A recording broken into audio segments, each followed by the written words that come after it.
কবিগুরু রবীন্দ্রনাথ ঠাকুরের লেখা পিতৃহৃদয়ের চিরন্তন বাৎসল্য প্রেমের এক অমর কাহিনী কাবুলিওয়ালা।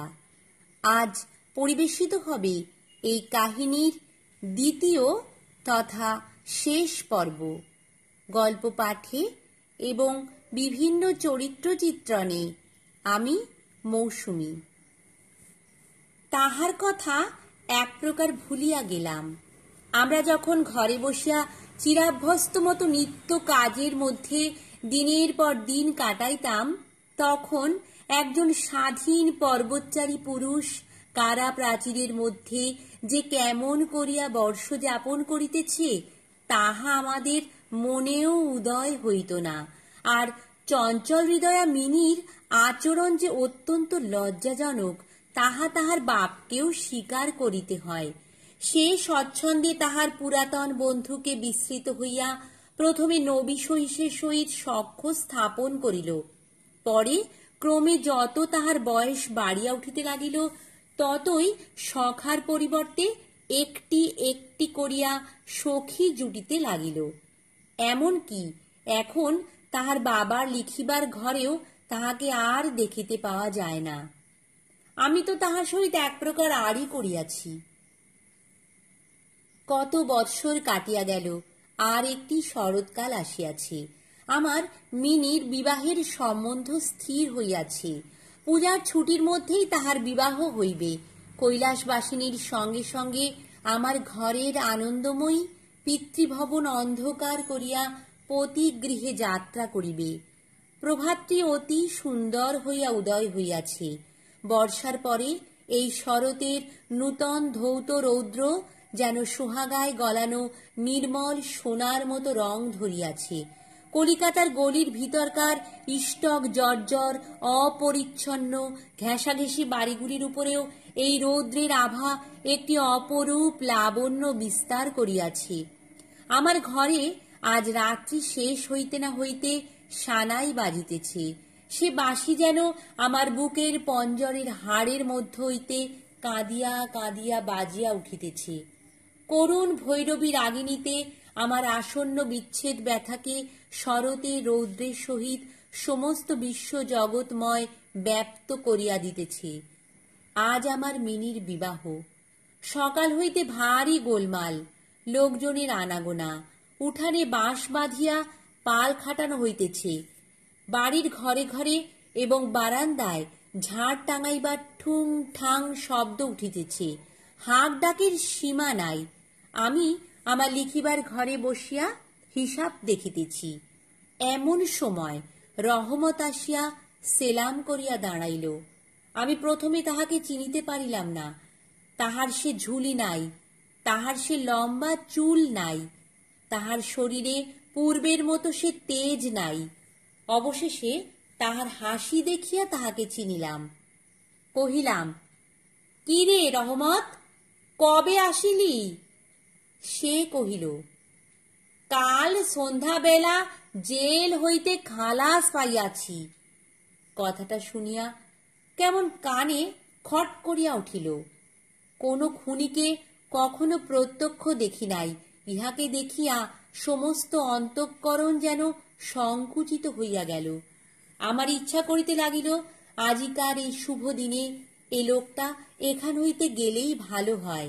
আমি তাহাকে কহিলাম, আজ আমাদের বাড়িতে একটা কাজ আছে, আমি কিছু ব্যস্ত আছি, তুমি আজ যাও। কথাটা শুনিয়াই সে তৎক্ষণাৎ চলিয়া যাইতে উদ্যত হইল। অবশেষে দরজার কাছে গিয়া একটু ইতস্তত করিয়া কহিল, খোকিকে একবার দেখিতে পাইব না? তাহার মনে বুঝি বিশ্বাস ছিল মিনি সেইভাবেই আছে। সে যেন মনে করিয়াছিল মিনি আবার সেই পূর্বের মতো কাবুলিওয়ালা, ও কাবুলিওয়ালা করিয়া ছুটিয়া আসিবে। তাহাদের সেই অত্যন্ত কৌতুকাবহ পুরাতন হাস্যালাপের কোনরূপ ব্যত্যয় হইবে না।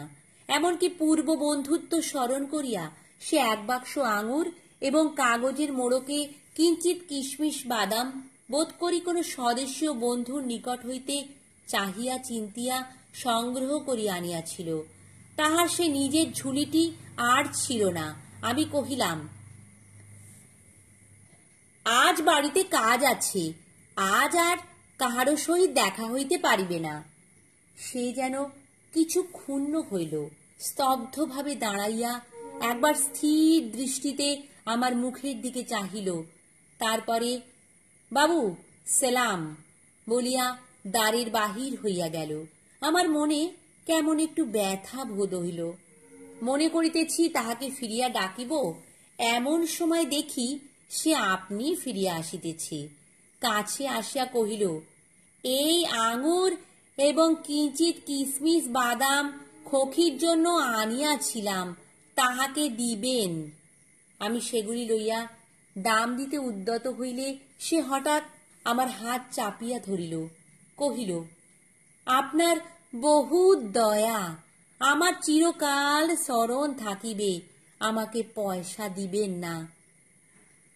বাবু, তোমার যেমন একটি লড়কি আছে, তেমনি দেশে আমারও একটি লড়কি আছে।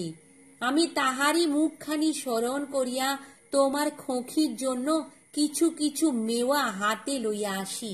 আমি তো সওদা করিতে আসি নাই। এই বলিয়া সে আপনার মস্ত ঢিলা জামাটার ভিতর হাত চালাইয়া দিয়া বুকের কাছে কোথা হইতে এক টুকরা ময়লা কাগজ বাহির করিল। বহু সযত্নে ভাঁজ খুলিয়া দুই হস্তে আমার টেবিলের উপর মেলিয়া ধরিল। দেখিলাম কাগজের উপর একটি ছোট হাতের ছাপ, ফটোগ্রাফ নহে, তেলের ছবি নহে। হাতে খানিকটা ভূষা মাখাইয়া কাগজের উপর তাহার চিহ্ন ধরিয়া লইয়াছে।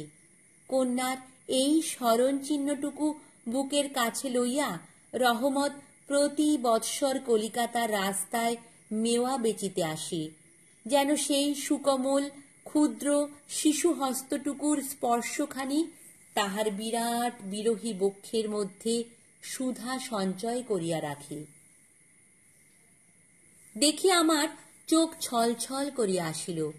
তখন সে যে একজন কাবুলিওয়ালা, মেওয়াওয়ালা, আর আমি যে একজন বাঙালি সম্ভ্রান্ত বংশীয়, তাহা ভুলিয়া গেলাম। তখন বুঝিতে পারিলাম সেও যে, আমিও সে। সেও পিতা, আমিও পিতা। তাহার পর্বত গৃহবাসিনী ক্ষুদ্র পার্বতীর সেই হস্তচিহ্ন আমারই মিনিকে স্মরণ করাইয়া দিল। আমি তৎক্ষণাৎ তাহাকে অন্তঃপুর হইতে ডাকাইয়া পাঠাইলাম। অন্তঃপুরে ইহাতে অনেক আপত্তি উঠিয়াছিল, কিন্তু আমি কিছুতে কর্ণপাত করিলাম না। রাঙা চেলি পরা, কপালে চন্দন আঁকা বধূবেশিনী মিনি সলজ্জভাবে আমার কাছে আসিয়া দাঁড়াইল। তাহাকে দেখিয়া কাবুলিওয়ালা প্রথমটা থতমত খাইয়া গেল। তাহাদের পুরাতন আলাপ জমাইতে পারিল না। অবশেষে হাসিয়া কহিল, খোকি, তুমি শ্বশুর বাড়ি যাবিস? মিনি এখন শ্বশুর বাড়ি অর্থ বোঝে। এখন আর সে পূর্বের মতো উত্তর দিতে পারিল না। রহমতের প্রশ্ন শুনিয়া লজ্জায় আরক্ত হইয়া মুখ ফিরাইয়া দাঁড়াইল। কাবুলিওয়ালার সহিত মিনির যেদিন প্রথম সাক্ষাৎ হইয়াছিল, আমার সেই দিনের কথা মনে পড়িল। মনটা কেমন ব্যথিত হইয়া উঠিল। মিনি চলিয়া গেলে একটা গভীর দীর্ঘ নিঃশ্বাস ফেলিয়া রহমত মাটিতে বসিয়া পড়িল। সে হঠাৎ স্পষ্ট বুঝিতে পারিল তাহার মেয়েটিও ইতিমধ্যে এইরূপ বড় হইয়াছে। তাহার সঙ্গেও আবার নূতন আলাপ করিতে হইবে। তাহাকে ঠিক পূর্বের মতো তেমনটি আর পাইবে না। এ ৮ বৎসরে তাহার কি হইয়াছে তাই বা কে জানে। সকালবেলায় শরতের স্নিগ্ধ রৌদ্র কিরণের মধ্যে সানাই বাজিতে লাগিল। রহমত কলিকাতার এক গলির ভিতরে বসিয়া আফগানিস্তানের এক মরু পর্বতের দৃশ্য দেখিতে লাগিল। আমি একখানি নোট লইয়া তাহাকে দিলাম। বলিলাম, রহমত, তুমি দেশে তোমার মেয়ের কাছে ফিরিয়া যাও। তোমাদের মিলন সুখে আমার মিনির কল্যাণ হোক। এই টাকাটা দান করিয়া হিসাব হইতে উৎসব সমারোহের দুটো একটা অঙ্গ ছাটিয়া দিতে হইল। যেমন মনে করিয়াছিলাম তেমন করিয়া ইলেকট্রিক আলো জ্বালাইতে পারিলাম না। গড়ের বাদ্যও আসিল না। অন্তঃপুরে মেয়েরা অত্যন্ত অসন্তোষ প্রকাশ করিতে লাগিলেন। কিন্তু মঙ্গল আলোকে আমার শুভ উৎসব উজ্জ্বল হইয়া উঠিল। নমস্কার। গল্প পাঠ ভালো লাগলে চ্যানেলটি সাবস্ক্রাইব করে দিও, আর লাইক, কমেন্ট, শেয়ার করতে ভুলো না কিন্তু।